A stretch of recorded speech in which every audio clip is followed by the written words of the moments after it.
ఇప్పుడు నిర్భయ సంఘటన జరిగింది. దాంట్లో దోషులకు ఉరిశిక్ష వేశారు.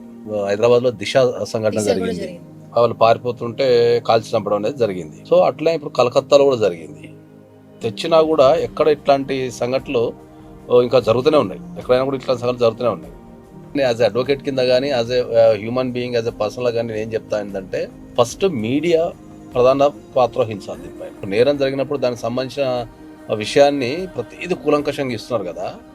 దేశవ్యాప్తంగా జిల్లా కోర్టులలో కఠినమైన శిక్షలు, ఉరి శిక్షలు కావచ్చు లేదా యావజ్జీవ కారాగార శిక్షలు కావచ్చు, ఇవి పడ్డప్పుడు ఇప్పుడు మీరైతే ఒక కథనం అయితే ఒక సంఘటన జరిగినప్పుడు ఎట్లయితే మీడియా ప్రవర్తిస్తుందో ఈ శిక్షలు పడ్డప్పుడు కూడా దాన్ని అంతే రకంగా ప్రసారం చేయాలని చెప్తారు.